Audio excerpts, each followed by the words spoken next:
নবী তাই বললেন আখরি জামানায় হাতের তালুতে আগুন রাখার থেকেও ঈমান বাঁচানো, জোরে বলুন, কঠিন হবে। কেউ হাতের তালুতে আগুন রাখতে পারবেন? ওর থেকেও কঠিন হলো ঈমান বাঁচানো। খুব মন দিয়ে শোনো যুবকরা, ওর থেকেও কঠিন কি? ঈমান বাঁচানো।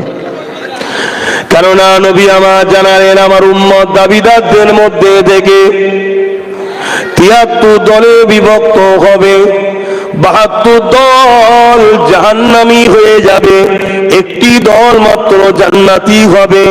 ইয়া রাসূলুল্লাহ হাবিবাল্লাহ, ওই ৭২ দলে কি নামাজ রোজা দাড়ি টুপি হজ যাকাত থাকবে না? আল্লাহ নবী বললেন সব থাকবে। উপরন্তু বুখারীতে নবী সাহাবাদেরকে বলেছে তারা এত সুন্দর কিরাত পড়বে, কোরআন তেলাওয়াত করবে। এ সাহাবারা, তোমাদের কোরআন তেলাওয়াত তাদের তেলাওয়াতের সঙ্গে কম্পেয়ার করলে মনে হবে তাদেরটা শ্রেষ্ঠ, সাহাবা তোমাদেরটা তুচ্ছ মনে হবে। কিন্তু আমি রাসূলুল্লাহ বলে যায় তাদের সব থাকার পরও দিন থেকে তারা বেরিয়ে যাবে যেমন তীর ধনুক থেকে তীর বেরিয়ে যায়। সাহাবা হুজুররা বলতে লাগলেন ইয়া রাসূলুল্লাহ হাবিবাল্লাহ, দাড়ি টুপি নামাজ রোজা কোরআন সব তেলাওয়াত থাকার পরও তারা দিন থেকে কেন বেরিয়ে যাবে? আল্লাহ নবী জানালে তাদের অন্তরে আমি রাসূলুল্লাহ আমার হাইয়া থাকবে না, আমি নবী আমার প্রেম আদব থাকবে না। শুনছেন? কষ্টটা খুব মন দিয়ে শুনে যান। আজকে প্যান্ট শার্ট পরেছেন, গুনাহ করেছেন, কিন্তু কাফের নয়। দাড়ি চেঁচেছেন, গুনাহ করেছেন, কাফের নয়। ভুল করছেন, গান শুনছেন, সিনেমা দেখছেন, গুনাহ করছেন, কাফের নয়। ঈমান এখনো আছে। কাল আল্লাহ চাইলে হিদায়াতের রাস্তায় সম্পূর্ণ আসতে পারেন, কিন্তু নবীর শানে যাররা পরিমাণ বিয়াদবি হয়ে গেলে, নবী তো অনেক দূরের ব্যাপার। নবী পাক সাল্লাল্লাহু আলাইহি ওয়াসাল্লামের জুতা মুবারক, জুতা এই মুবারক বলতে গিয়ে যদি মুখ আটকে যায়, জুতোকে মুবারক বলবো, তাহলে ঈমান চলে যাবে। তাহলে জুতোটা ফ্যাক্ট নয়, কার কদম পাকে আছে ওটা হলো ফ্যাক্ট। আমি কি ওয়াজ করছি শুনছেন তো সবাই? হ্যাঁ, মন দিয়ে শোনেন বাপ। আর যার দিলে নবী আছে আল্লাহ তাকে কামিয়াবির রাস্তা অবশ্যই দেখাবে। জোরে বলুন সুবহানাল্লাহ।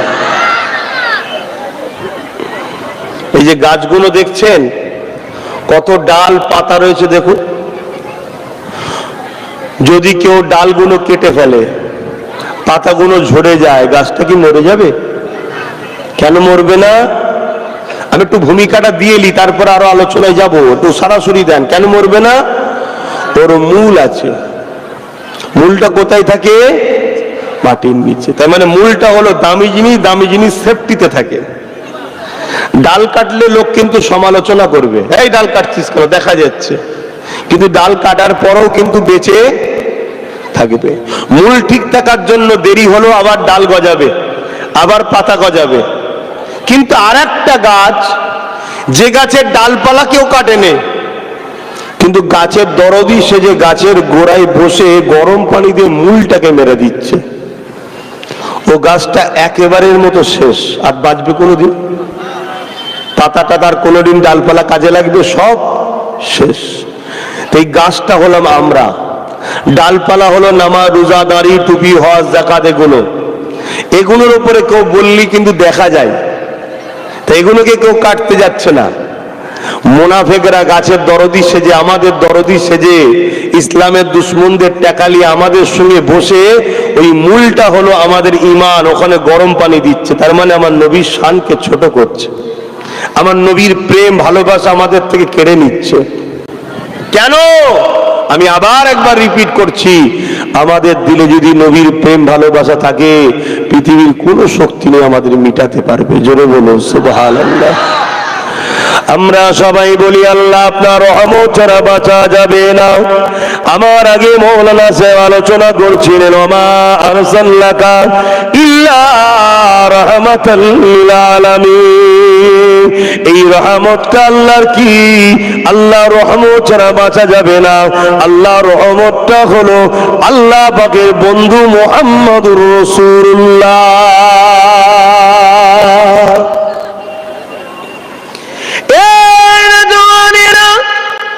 নবী ছাড়া জিন্দেগির কোন জায়গায় সফলতা নাই। নবীর প্রেম আদব হৃদয়ে না রেখে কোন জায়গাতে আমি আপনি কামিয়াবি হতে পারবো না। দুনিয়াতেও কামিয়াবি নাই, আখিরাতেও কামিয়াবি নাই। এই নবী পাকের প্রেম আদব হৃদয়ের মধ্যে রাখো, নবীকে প্রেম করুন, ভালোবাসুন। কিন্তু আজ বড় দুঃখের বিষয়, পৃথিবী জুড়ে ৭২টা দল তৈরি হয়েছে যাদের আকীদাতে নামাজ আছে, রোজা আছে, হজ আছে, যাকাত আছে, দান খায়রাত রয়েছে, কিন্তু তাদের মধ্যে আমার রাসূলুল্লাহ আলোচনা নাই, নবী পাকের শান মর্যাদার কথা নাই। তারা আমার নবীর মেরাজের কথা উম্মতকে শোনাতে চায় না। উপরন্তু মেরাজ কাকে বলে? বানাটি ঘটনা। বলুন নাউজুবিল্লাহ। মেরাজ কি এমনি বানাটি ঘটনা? এই কথা যেই বলবে যে মেরাজটা মিথ্যা কথা, বানাটি ঘটনা, এ উম্মতের আর ঈমান থাকবে? তাহলে কি পলিসি চলছে বুঝতে পারছেন? এই জায়গাটা ঠিক করুন, এই জায়গাটাকে পাকাপুক্ত করুন, তাহলে দেখবেন আপনার লাইফ আস্তে আস্তে চেঞ্জ হচ্ছে, আপনার মধ্যে পরিবর্তন আসছে। আপনি দেখবেন কারো মাল ঝেড়ে খাবেন না, চিটিংবাজি করবেন না, মিথ্যা বলবেন না, ধোঁকা দেবেন না, প্রতারণা করবেন না। কেন? আপনি যখন রসুলকে ভালোবাসবেন, আপনার দিল আস্তে আস্তে বলবে আমার ভালোবাসা এটাকে পছন্দ করে না, আমি করব না। শুনছেন তো? হ্যাঁ। আল্লাহ নবী দরবারে একজন ব্যক্তি এলো, আল্লাহ নবীকে বলতে লাগলেন ইয়া রাসূলুল্লাহ, হাবিবাল্লাহ, আমি আপনার কাছে ঈমানের কলেমা পড়তে চাই, তবে আমি 3 ওয়াক্ত নামাজ পড়বো, 5 ওয়াক্ত নয়, 3 ওয়াক্ত পড়বো। আল্লাহ নবী বললেন ঠিক আছে, তুমি 3 ওয়াক্তই পড়বে, আগে কলমা তো পড়ো। এটা নবীর জন্য ছাড়, আমাদের জন্য চলবে না। কারণ নবী হলো শরিয়াত, নবী হলো দ্বীন, নবী পাকের লাইফ স্টাইলটাই হলো কোরআন। এ নওজওয়ান তরুণেরা, আল্লাহ নবীর হাতে হাত দিয়ে ওই ব্যক্তিটা কলেমা পড়ে সাহাবী হয়ে গেলেন। দীর্ঘ 10 বছর কেটে যাবার পর একদিন ওই সাহাবীটাকে আর একজন সাহাবী জিজ্ঞাসা করতে লেগেছে, ভাই আপনি কয় রাকাত নামাজ পড়েন? ওই সময় ওই সাহাবীটা বলে, আমি কলেমা যেদিন থেকে পড়ি সেই দিন থেকে 5 ওয়াক্ত নামাজ পড়ি এবং তাহাজ্জুদ আল্লাহ পড়ায়। বললেন কেন আপনি 3 ওয়াক্ত পড়লেন না কেন? নবী তো আপনাকে 3 ওয়াক্ত পড়ার ছাড় দিয়েছে। ওই সাহাবীটা বলতে লাগলেন, কি করে আমি 3 ওয়াক্ত পড়তে পারি? আমি জিনাকে ভালোবাসি, তিনি 5 ওয়াক্ত পড়বে, আমি 3 ওয়াক্ত পড়বো, এটা কেমন হয়? আমার মাহবুব ভালোবাসা, তিনি যখন 5 ওয়াক্ত পড়ে আমিও 5 ওয়াক্ত পড়ি।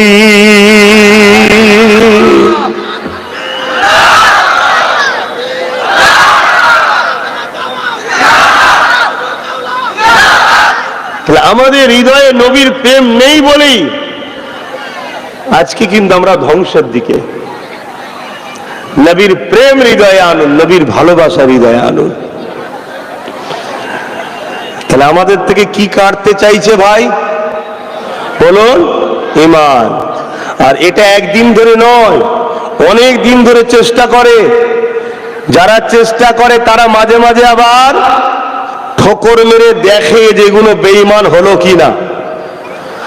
যেমন কদিন আগে, 2-3 দিন আগে এক পাগল অশিক্ষিত মূর্খ, সে বলছে নবী নাকি এক হাতে তরোয়াল আর এক হাতে হাদিস নিয়ে নাকি দিন প্রচার করেছে। শুনেছেন না শোনেন না? শুনেছেন না শোনেন?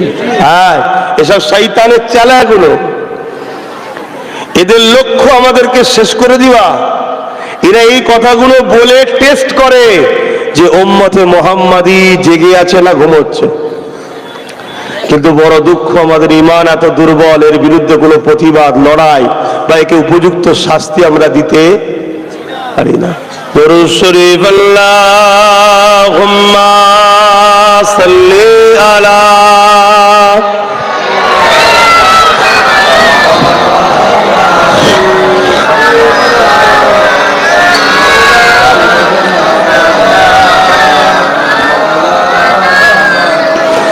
মুসলমান ঘরে ছেলেমেয়েরা, তরুণেরা, বাপেরা, ঈমানদার কখনো আল্লাহ ছাড়া অন্য কাউকে ভয় করবে না।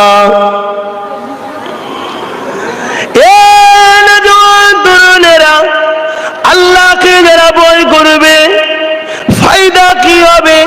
ওয়ালিমান খাফা মাকাম রাব্বিহি জান্নাতান, সূরা রহমানের মধ্যে আল্লাহ জানায়, এ দুনিয়ার মানুষের আমি আল্লাহ আমাকে যারা ভয় করবে, আমি আল্লাহ তাদেরকে দুটো দুটো জান্নাত দেব। আর আল্লাহকে যারা ভয় করবে তাদেরকে দুনিয়ার প্রত্যেকটা জালিমরাই ভয় করবে।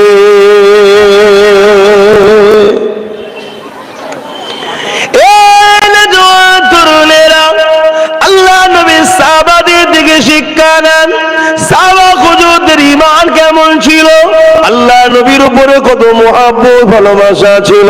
যখন বদরের ময়দানের জন্য আল্লাহ নবী মদিনার জমিনে এলান করে দিলেন, কে আছো বাবা চলো, মদিনার উপরে আবু জেহেল উতবা সন্ত্রাসরা হামলা করতে চাইছে, আমরা মদিনায় তাদেরকে প্রবেশ করতে দেব না। কেন? মদিনার জমিনে তারা যদি ঢুকে পড়ে, সন্ত্রাস জালিম অত্যাচারী যারা হয়, তারা বয়স্ক বাপেদের সম্মান বোঝে না, তারা নারীদের মর্যাদা বোঝে না, তারা বাচ্চাদের উপরে কোনো দরদ থাকে না, তারা সবাইকে জুলুম করবে, কতল করে দেবে। তাই মদিনার বর্ডারে গিয়ে তাদেরকে আমরা দাঁড় করিয়ে বুঝাবো যে তোমরা মক্কা থেকে আমাকে তাড়িয়ে দিলে, মক্কা থেকে আমি রাসূলুল্লাহ আল্লাহর হুকুমে চলে এলাম, তোমরা মক্কা জমিনে রয়েছ, আমি মদিনায় রয়েছি, কেন তোমরা মদিনাতে ডিস্টার্ব করতে এসেছ? চলো বাবা, কে আছো? সাহাবারা চলো বাবা। এ যুবকেরা, তরুণরা, বাপেরা, একটা বাড়িতে বাপ আর বাটার মধ্যে কথা কাটাকাটি শুরু হয়ে গেছে। এই কথা কাটাকাটি কোনো দুনিয়ার স্বার্থে নয়। বাপ বলতে লেগেছে, বাবা ছেলে তুমি ঘরে থাকো, সংসার দেখো, আমি রাসূলুল্লাহর সঙ্গে ওই আবু জেহেল বাহিনীর ডিফেন্সে আগিয়ে যাব। ছেলে বলতে লেগেছে, না আব্বা আপনার বয়স হয়ে গেছে, আপনি ঘরে থাকে, আমি রাসূলুল্লাহর সাথে আবু জেহেলের মোকাবেলায় ডিফেন্সে দাঁড়িয়ে। দরুদ শরীফ আল্লাহুম্মা সাল্লি আলা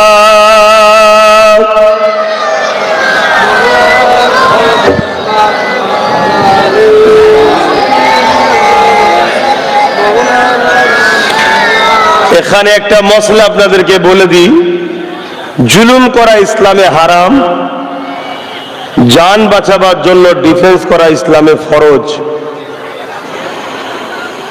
আপনি আগ বেরিয়ে কারোর উপরে জুলুম করবেন, এটা হলো হারাম।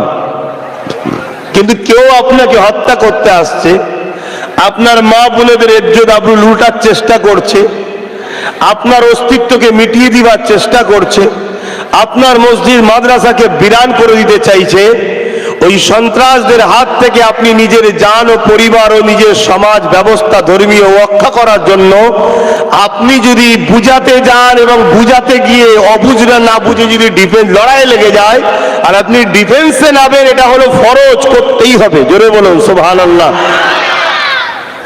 বুঝাতে পারছি? হ্যাঁ, জুলুম আলাদা জিনিস আর ডিফেন্স আলাদা জিনিস। বোঝাবার জন্য বলছি, পাকিস্তান সে টুকরো হয়ে বেরিয়ে গেছে, আমার দেশ মাতৃভূমি হিন্দুস্তান আমরা রয়েছি। পাকিস্তান যদি গায়ে জোর দেখিয়ে চীন আমেরিকা সাথ নিয়ে আমার দেশের উপরে হামলা করতে আসে, জুলুম করতে আসে, আমাদের দায়িত্ব হলো ডিফেন্সে তাকে উপযুক্ত শিক্ষা দিতে হবে যে এখানে পাকা মরায় তুই তোর জায়গায় ফিরে যা, আমি আমার জায়গায় থাকবো। এইটা করা ইসলামের জায়েজ। জোরে বলুন সুবহানাল্লাহ। আমার রাসূল পাক সাল্লাল্লাহু আলাইহি ওয়াসাল্লাম বললেন, কে আছো চলো, 1000-এর উপরে আবু জেহেল বাহিনী আসছে, 430 কিলোমিটার তারা আগিয়ে এসে এই মদিনার উপরে হামলা করতে আসছে, জুলুম করতে আসছে, সন্ত্রাস তারা। তুমি আমি চলো গিয়ে দাঁড়াই, তাদেরকে বুঝাই যে তোমরা তোমাদের মক্কা নিয়ে থাকো, আমাদেরকে কেন ডিস্টার্ব করছো। যদি সে না বোঝে, আমাদের পরিবার মদিনার মানুষের জান মাল বাঁচানোর জন্য, নিজেদেরকে আত্মরক্ষা করার জন্য ডিফেন্স করা, এটা আমাদের। সুবহানাল্লাহ, আরো জোরে বলুন সুবহানাল্লাহ। তো একটা বাড়িতে বাপ আর বেটা কি বলছে? বাপ বলছে আমি যাব হুজুরের সাথে, আর বেটা কি বলছে? আমি যাব। ঈমান কাকে বলে বুঝছেন তো নাকি? আর এখন হক কথা বলতে গিয়ে চিন্তা করছে জেল হয়ে যাবে না তো, হক কথা বলতে গিয়ে চিন্তা করছে আমার মাইনেটা আটকে যাবে না তো, হক কথা বলতে গিয়ে চিন্তা করছে আমার টোটো গাড়ি আটকে যাবে না তো, আমার কারবার বন্ধ হয়ে যাবে না তো। এসব ঈমানের দুর্বলতার প্রমাণ। কথা কিছু বুঝলেন? কেন? ঈমানদার জানে সূর্য সকালে উঠবে, আমি রাত্রিরে ঘুমিয়ে সকালে না উঠতে পারি। এই জিন্দেগি আল্লাহ দিয়েছে, আল্লাহর জন্য চলবে। এই জিন্দেগি আল্লাহ দিয়ে আল্লাহ রাস্তায় চলবে। আল্লাহ জানিয়ে দিয়েছে মা তাকুমুর রাসূল ফাখুযুহু ওয়া মা নাহাকুম আনহু ফান্তাহু। আমার নবী যা দিয়েছে নিয়ে নে, নবী যা ছাড়তে বলেছে ছেড়ে দে। নবীর পক্ষে দাঁড়াবো, এটাই হলো আমাদের জিন্দেগি। এদের দুনিয়ায় আমাকে কে কি বললো দেখার দরকার নাই। কে মৌলবাদী বললো, কে গোড়া বললো, কে আনকালচার বললো, কে মোল্লা বললো, কে বললো কি, দেখা দরকার নাই। কেননা জিন্দেগি তো কেউ দেয়নি। জিন্দেগি যখন আল্লাহ দিয়েছে, আল্লাহ রাস্তাতেই চালাবো।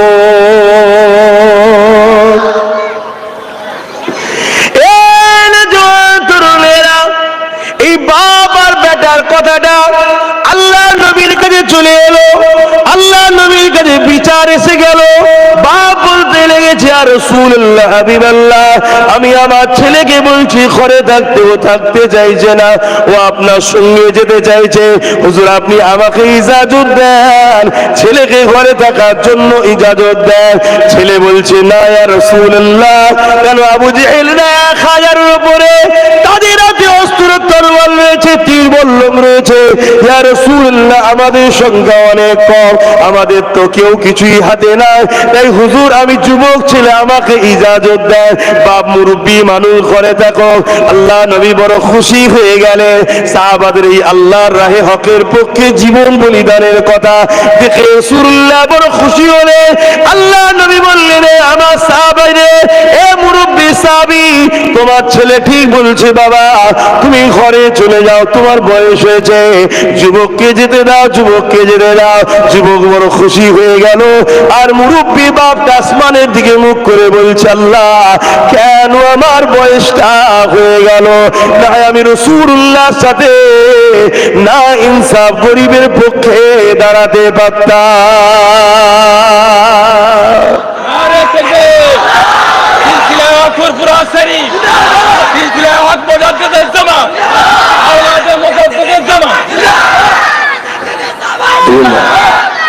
আজ যখন আপনাদেরকে বলা হয় এই আসো আমি নবীর বংশের আওলাদ, আমি উলামা, তোমাকে আমি হকের জন্য, গরিবের জন্য, এতিমের জন্য ডাকছি, আসো।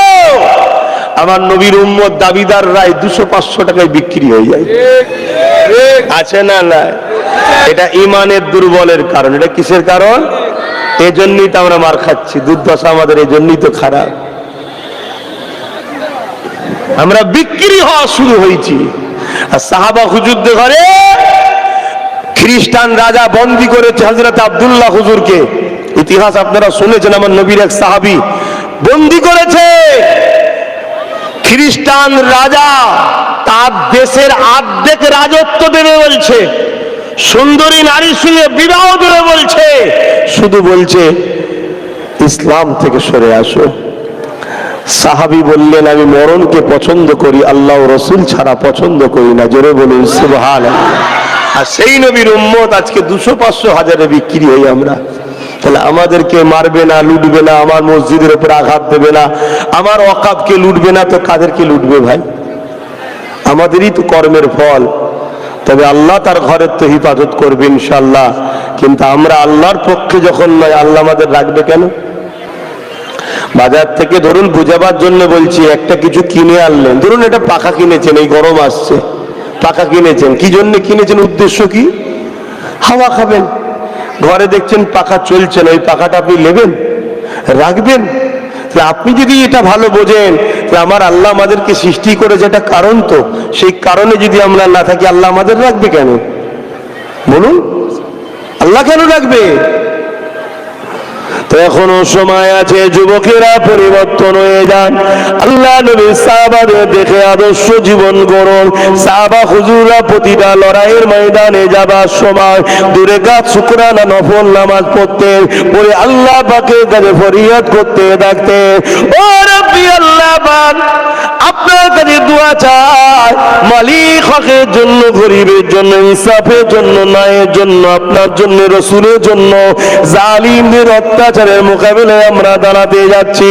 আল্লাহ পাক জালিমদের তীরের আঘাতে বা তরোয়ারের আঘাতে আমি যেন শহীদটা হয়ে যায় আল্লাহ, এইভাবে দোয়া চাইতে থাকতে।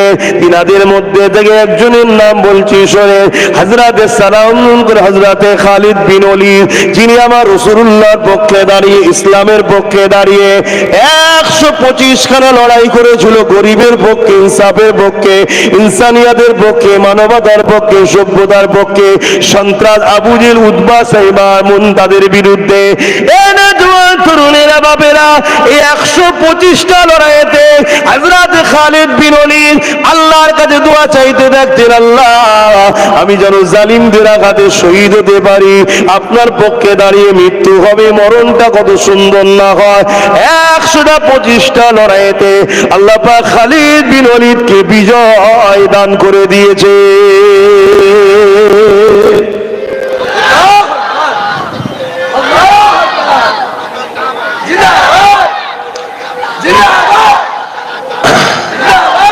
আবার এই সব ওয়াজ করলে অনেক ইসলাম বিদ্বেষীদের অ্যালার্জি হয়, আর আমাদেরও মোল্লা মৌলী সাহেবরা এইসব ওয়াজ বন্ধ করে দিয়েছে।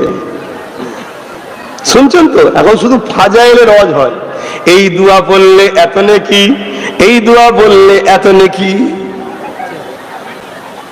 দেখছি আমার বেঈমান নেতাও ঠিক থাকবে, দাও তো ঠিক থাকবে।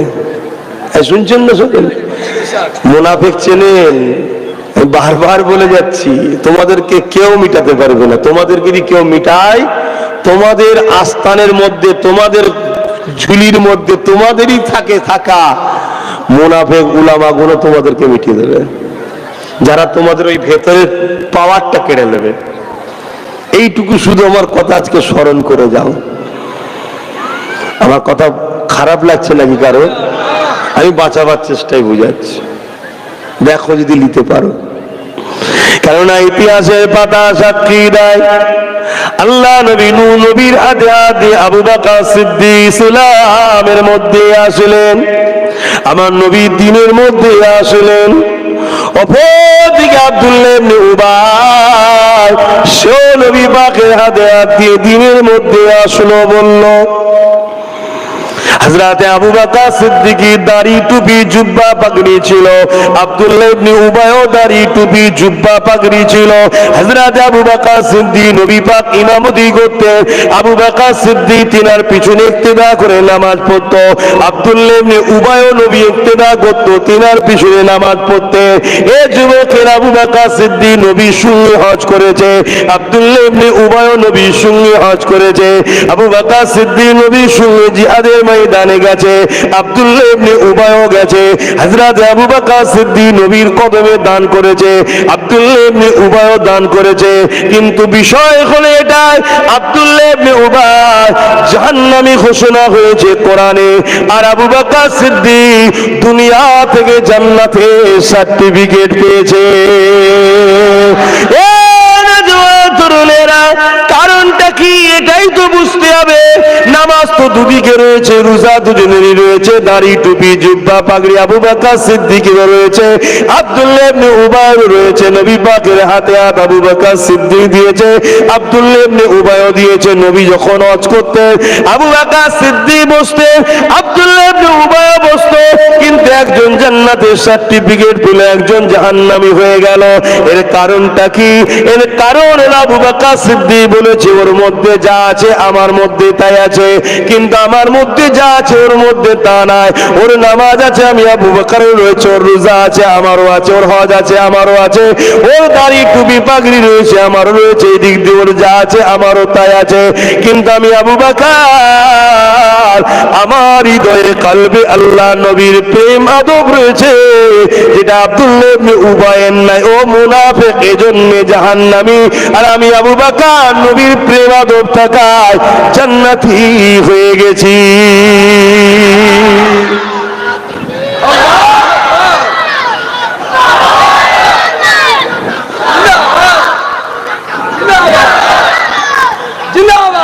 ভাইয়ের আমার আলোচনায় অসুবিধা হচ্ছে, আমি আপনাদের ঘরে শুধু চিনাচ্ছি এতে ইমানটা বাঁচাতে পারেন। ভুল করছি? কারণ একটা মানুষ পৃথিবী পরিমাণ গুনাহ করেও যদি কবরে যায়, আল্লাহ তাকে শাস্তি দেবেন, আবার মাফও করে দিতে পারেন, তেনার ব্যাপার। জাহান্নামে দেবেন, আবার নাও দিতে পারেন, তবে দেবেন তিনি বলেছেন এই কাজ পাপ করলে, কিন্তু মাফও করে দিতে পারে, সেটা তার বান্দা, তিনি ভালো জানেন। কিন্তু আমি বলতে চাইছি, ধরুন পৃথিবী পরিমাণ গুনাহ করে ঢুকেছে, আল্লাহ তাকে জাহান্নামে দিয়েছে, ঈমান থাকার দরুন একদিন আযাব খেটে হলো বেরিয়ে আসবে, জান্নাতে যাবে। জোরে বলুন সুবহানাল্লাহ। কিন্তু অপর দিকে একটা লোক তাহাজ্জুদ পড়ে, নামাজ পড়ে, রোজা রাখে, হজ করে, দাড়ি রাখে, সব রেখেছে, কিন্তু তার দিলে নবীর প্রেম ও আদব নেই, এ বেটা জাহান্নামে ঢুকবে আর বেরোবে। আমি কি বুঝাচ্ছি বুঝতে পারছো? তাহলে ঈমানটার কতটা গুরুত্ব বুঝতে পারছেন না? আপনাদের ঘরে যদি বলা হয় মক্কা শরীফে নিয়ে যাওয়া হবে হজে, আপনারা যাবেন না? সবাই যাবে, ঠিক না বেটি? কিন্তু যেতে গেলে কি লাগবে বলে বলুন? ভিসা লাগবে। তো দুনিয়ায় এক দেশ থেকে আর এক দেশে যেতে গেলে ভিসা লাগে, পাসপোর্টে একটা স্ট্যাম্প থাকে, তাই তো নাকি? এটা ভিসা। তো দুনিয়ায় যদি এই সিস্টেম হয়, তো দুনিয়ার দেশ থেকে জান্নাতের দেশে যাবেন, ওখানে ভিসা লাগবে না? ওই ভিসাটা হলো এখানে আপনার স্ট্যাম্প লাগাতে হবে মুহাম্মদ রাসূলের প্রেম ও আদবের। জোরে বলুন সুবহানাল্লাহ। এটা যার নেই তার কিচ্ছু দাম নেই। এরপরে কেউ নামাজ পড়েছে, রোজা রেখেছে, হজ করেছে, দাড়ি রেখেছে, টুপি রেখেছে, দান খায়রাত করেছে, জান্নাতে সে উঁচু মাকাম পেতে থাকবে।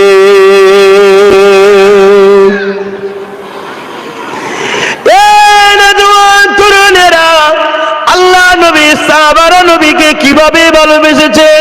হযরত খালিদ বিন ওলীদ এইভাবে যখন 125টা লড়াই জিতে গেল, হুজুর আমার একদিন আল্লাহ তাকে চলে যাবে, বিছানাতে শুয়ে রয়েছে, স্ত্রীকে বলতে লেগেছে, প্রাণের স্ত্রী, আমার জীবনের বড় শখ ছিল আল্লাহর রাহে লড়াই করতে করতে জালিমদের আঘাতে আমি শহীদ হয়ে যাব, কিন্তু আল্লাহ আমাকে শহীদের দরজা দিলেন না, আমি জালিমদের আঘাতে কখনো মারা গেলাম না।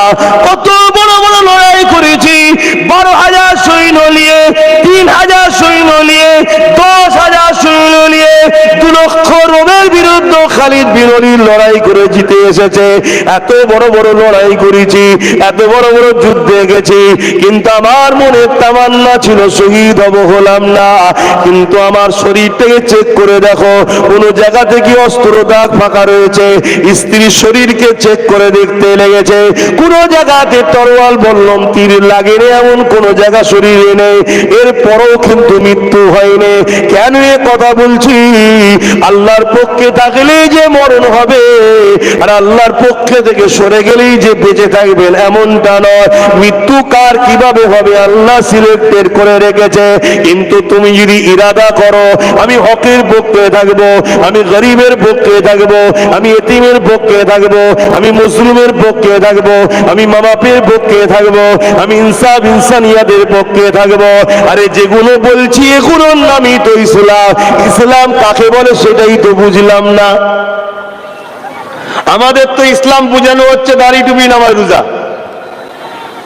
এই বোঝানো হয়েছে না আইনে? হ্যাঁ, এগুলো ইসলাম, অস্বীকার করছি না, এটা ব্যক্তি জীবনের ইসলাম। তার মানে নামাজ আমি পড়লে আমার লাভ, তোমাদের লস নেই। তোমাদের লাভ হবে নাকি? যে পড়বে তার লাভ, যে পড়বে না তার লস। কিন্তু যে পড়লো আমি পড়লাম, আমার লাভ হলো, এটা আমার ব্যক্তিগত। আপনার কিছু হবে? আপনার কোনো লাভ হবে? লাভ নাই। আপনি বললে আপনার লাভ, আমার লাভ নাই। কিন্তু এই সমাজে যদি জুলুম অত্যাচার হয় আমারও ক্ষতি আপনারও ক্ষতি। কথা বুঝে আসছে না? নাই মাইকের আওয়াজে সব বুঝতে পারছেন তো? ইসলাম ক্ষুধার্ত মানুষকে খানা খাওয়াবার নাম ইসলাম, শুধু নামাজের নাম ইসলাম নয়। নামাজ যেমন ইসলামের একটা অধ্যায়, ঠিক তেমন ক্ষুধার্ত মানুষকে খানা খাওয়ানো এটা অনেক বড় একটা অধ্যায়। জোরে বলুন সুবহানাল্লাহ। গরিবকে সাহায্য করার নাম ইসলাম, বস্ত্রহীনকে বস্ত্র দিবার নাম ইসলাম, পিপাসিত মানুষের পিপাসা মিটাবার নাম ইসলাম, অসহায়কে আশ্রয় দিবার নাম ইসলাম, ইনসাফ প্রতিষ্ঠিত করার নাম ইসলাম, ঘুষমুক্ত সমাজ গড়ার নাম ইসলাম, দুর্নীতি মুক্ত সমাজ গড়ার নাম ইসলাম, চোর মুক্ত সমাজ গড়ার নাম ইসলাম, সমাজে অত্যাচার জুলুম বন্ধ করার নাম ইসলাম, নারীর ইজ্জত রক্ষা করার নাম ইসলাম, নারীদের অধিকার দিবার নাম ইসলাম, বিধবার মর্যাদা দিবার নাম ইসলাম, এতিমকে সাহারা দিবার নাম ইসলাম। এগুলোর নাম ইসলাম নয়? কথা বলছেন না তো? আমাদেরকে তো শুধু বানানো হয়, বুঝানো হয়েছে নামাজটাই ইসলাম, আর কিছু নয়। এই একটা ষড়যন্ত্র রে বাপ, এটা ষড়যন্ত্র। হ্যাঁ, নামাজ যেমন কোনোভাবে মাফ নাই, পড়তেই হবে। নামাজের থেকেও অনেক বড় বিষয় হলো কারো হক মারা যাবে না। তুমি যদি নামাজ কাজা করো, হক করলা, আল্লাহর হক তুমি আদায় করনি, আল্লাহর সঙ্গে তোমার, আল্লাহ বড় দয়ালু। তুমি কাঁদবে একদিন, চোখের পানি ফেলে, আল্লাহ ভুল করেছি, আজ থেকে কথা দিচ্ছি পড়বো, আল্লাহ আল্লাহ মাফ করে দেবে। জোরে বলুন সুবহানাল্লাহ। কিন্তু তুমি যদি কারো জমি মেরে নাও, কারো কিছু সম্পদ ঝেড়ে নাও, কোনো এতিমকে যদি ধোঁকা দাও, এটা আল্লাহ মাফ করবে বলেছে? আল্লাহ বলেছে যতক্ষণ না ও মাফ করছে ততক্ষণ আমি মাফ করব না। আজকাল এসব আলোচনা হয় ভাই?